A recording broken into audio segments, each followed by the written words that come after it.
Welcome back to Medical Monday. I'm Carrie Sharp. Glad you're with us tonight. We are talking with Amanda Arnold, a registered dietitian with the Pain Management Group, talking about what we should all be eating and maybe what we should be eating less of. Thank you for being here once again. Of course. We talked about the soda crutch that you see Yes. a lot of patients are kind of hobbling around with. Yes. What are some other food crutches that you see often? Absolutely. So a lot of times too, I'm amazed at the number of patients I see come in my office who have a little bit of extra weight they're carrying around. And a lot of times the stigma is that you're walking down the street, you see someone who is a bit overweight, and you think, oh my gosh, why can't they just stop eating? Right. Why are they eating so much?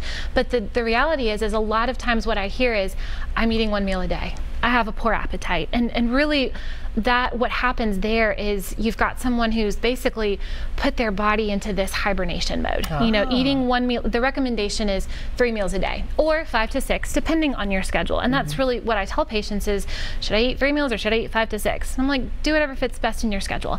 But when they're telling me, you know, and a lot of it too could be financial. You know, I've got a big family, I'm on food stamps, I can't afford that much. But a lot of times what I try and get patients to understand is the more you can nourish your body, the more frequently you can feed it what it needs, it'll do what it's supposed to. So can you jump start your metabolism again if you're down to that 1 meal and everything is kind of stopped and you're in the Sure. So and this is too, that's a great question. That's like the $1 million question is, can you jumpstart your metabolism back to help you lose weight? That's the idea, but you also have to look at the whole patient. You have to look at their medical history, what their lifestyle is like. Are they getting exercise? Are they able to eat the fruits and vegetables that are recommended a day? So kind of where I start to leave patients with that, and a lot of times too they come in with poor energy, they're tired, they've got that, you know, brain fog going on, and so a lot of times what I'll have them do is use something as simple as a meal replacement shake. You know, a lot of times those are seen as, oh well, those are going to make me gain weight. Well, not if you use them correctly. If you use them to kind of, as you said it, jumpstart the body. There's a lot more that goes into, you know, metabolism and hormones and everything going on that a lot of times too, I'll have patients come back and see me who have taken that advice and maybe started eating breakfast. You know, if they're going all day and just eating supper, I'll say, hey, try a glass of milk with your meds in the morning, or use one of those meal replacement shakes.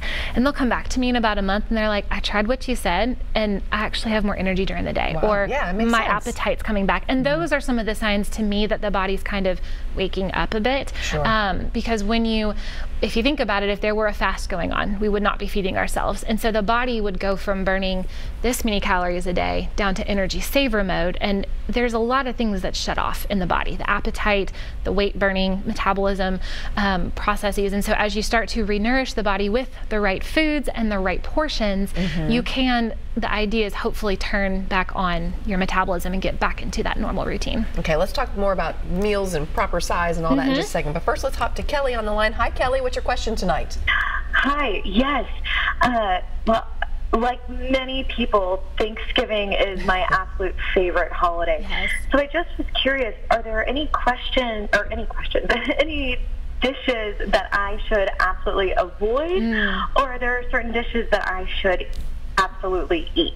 Okay, great question. Thank you, Kelly. Absolutely. So that's a great question. And I don't ever like to approach, should I eat this? Should I never eat this? I don't ever like to take away complete dishes or complete food groups. So to answer your question, Kelly, I would say when you hit Thanksgiving, first off, start off with breakfast. Don't ever skip a meal on a big holiday, because if you're skipping breakfast or lunch, by the time you get to that Thanksgiving meal, you're going to be starving. And what do we do when we're starving is we just eat so quickly. And what can happen there is we can consume more calories than we realize, because our stomachs are meant to count the amount of food, and then as we digest, the bodies count the calories. So eat breakfast, maybe possibly get a run or a walk-in before that meal. And then when the meal time comes, start out, maybe if your family Thanksgiving is a buffet line, start out and look for the vegetable dishes. Look for the proteins, you know, your turkey, your ham,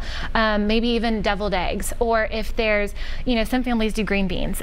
Things like the green bean casseroles, the sweet potato casseroles, stuff like that can be a bit more calorie heavy and fat heavy. So filling up on things that take up more space like your vegetables, your proteins, and then leave a smaller amount of space on your plate for the things you really enjoy so that you can still enjoy them. Sure, you don't want to leave Thanksgiving and thought, well, that was a real drag. Absolutely. I didn't enjoy Thanksgiving Absolutely. meal. Of course. But you can do both. You can Absolutely. eat well you can without have, depriving yourself. You can have your cake and eat it too. Okay, what about dessert time? Absolutely. So a lot of times, so my grandma Carol, she has this saying that when you sit back in your chair and you just, that's the time, normally after dinner, where dessert's being prepared and you let your food sink in. You don't jump straight from dinner right into dessert. Have a cup of coffee, enjoy conversation with your family. And then when desserts come out, you know, a lot of times too, Thanksgiving is we have all these foods that we don't get any other time during the year. And so we want to make sure that we taste everything.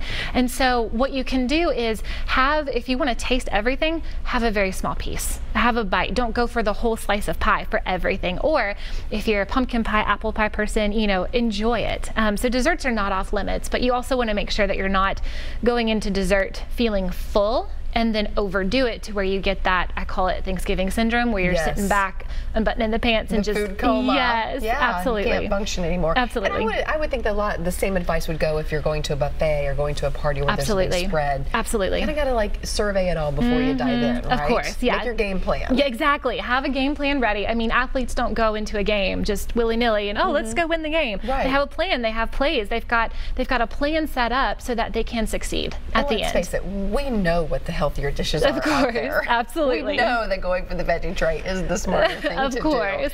Do you have any tips or tricks on switching things out in recipes to maybe cut back on the fat or the calories? Absolutely. So using in any of your desserts, there's sugar substitutes, sugar sweeteners that are low calorie, and they're zero sugar. So that's a really easy way to cut back on calories. If you're using, you know, you could use a lower fat milk in a recipe to remove some of the fat there. My sister-in-law and I were just talking about this. She just made a vegan spinach artichoke dip, and instead of using the cheese and cream cheese, she made it at home and she boiled almonds and used almond milk, and it was amazing. So there's different things you can switch in and out, and really a lot of it is knowing how, if you're baking something, it's a little more tricky because you have to know how the protein in eggs or the liquid in milk work. But as far as cooking, a lot of times too, salting foods when you're cooking can really up the salt, and what salt does is it makes our bodies hold on to water, which can make us feel bloated and just exactly. So don't salt your foods when cooking. Wait until after you're done to kind of, you know, have the table salt on there to add it afterwards. Okay, let's jump back to the lines. We have Yvonne waiting ever so patiently. Good evening, Yvonne. Hi, how are you today, this evening? Good, how are you doing? What's your question? My question is, I currently take insulin that causes me to gain weight. Okay. And I am needing to find out a better way to tweak my meal planning pertaining to me being able to lose the weight and keep it off. Right. Because the more I exercise or tweak my diet, my insulin is still causing me to put on pounds. And I don't know what else to do. Oh, I hear that frustration in your voice, Yvonne. And I can imagine that the more you try and then the insulin is still there. What does she do? And that, you know, without knowing full medical history, full medication list, everything going on, a lot of times, unfortunately, medications do have the unfortunate side effect of weight gain. You know, with that question, I would say more in a general term to answer that. Making sure that you're filling yourself. I keep going back to the vegetables and the protein. Protein is something in our diets that I think we don't give enough attention to, especially for patients who are diabetic on insulin. The protein does not affect your blood sugars most of the time. Of course, there are some proteins like in yogurt and your beans and stuff like that that can have some carbohydrates. But making sure that your plate is colorful with the vegetables. And as far as your insulin causing the weight gain, I would have a discussion with your primary care, or if you're seeing, you know, an endocrinologist or diabetes specialist about switching to a different insulin if that's an option. But from a diet standpoint, really trying hard to focus on the vegetables and the proteins, still having a small portion of the carb because your body needs them. But that's one of the biggest frustrations that I see a lot with my patients. And the good proteins would be? Yeah, absolutely. Good proteins, we're talking poultry, fish, your lean meats, anything with the word loin in it, so tenderloin, sirloin. When you get into the red meats, such as your ribs, your ribeye, a lot of the meats with the white marbling fat throughout it, it's still protein, but it's considered a very high fat protein, and a lot of times extra calories. Any of your fish, tuna, tilapia are really cheap versions of fish, and then a couple of ones that kind of I find go unnoticed. Your beans. Beans have 9 grams of protein per half cup, and so it's a very cheap source of protein. They're also high in fiber. You can do your eggs. 1 egg has about 6 grams of protein, so a couple hard-boiled eggs in the morning. Any of your milk products, yogurt, any of your low-fat milk products as well. Okay, very good. Yvonne, good luck with that. I know you're frustrated, and I hope that helps a little bit. I do want to talk about vitamins, supplements, minerals, how to factor all of that in. Because let's face it, our food supply is not what it used to be decades and decades ago, just because land has been stripped. We have pesticides we're putting on everything and everything else. I mean, the argument is very long. Absolutely. So we're not getting everything that we need just from eating it. Sure. How do you know what else you should be taking? Great question. So a lot of times what I'll recommend to patients is just starting with a general multivitamin.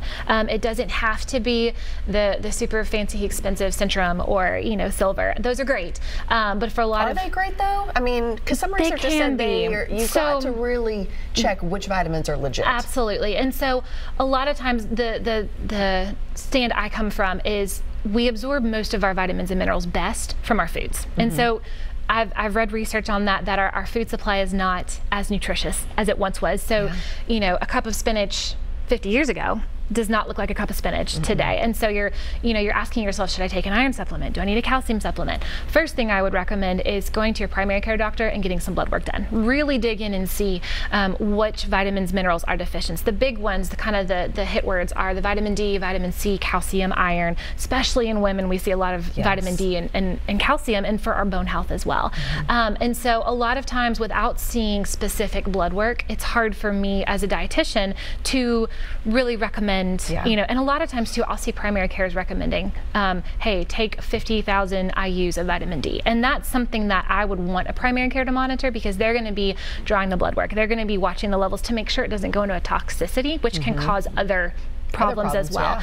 So for that purpose, with Pain Management Group, we're not drawing blood labs. We're looking at other things, but I don't get a blood work drawn for each patient. So it's I get hearsay. Oh, my doctor says I'm low on vitamin D. Okay, well here's a list of vitamin D foods, and here's what you should eat per day. Here's the recommendation, and kind of help patients understand that with vitamins and minerals, you do absorb them best from foods, but a supplement, when used properly, can be a good addition. Again, a supplement is not something that is supposed to supply 100% of your daily vitamins and minerals, but it's supposed to do just that. It's supposed to supplement, fill in the gaps. Exactly. So if it's used, personally, my husband and I are both on multivitamins. We try our best. I'm human. Try our best to eat a balanced diet of, fruits, vegetables, and whole grains. But of course, sometimes we fall short, and having that extra boost, it doesn't hurt. You can fall back on. Fall back on it, exactly. Okay, we're going to take another quick break. More of your questions and calls when we come back on this Medical Monday. Stick around.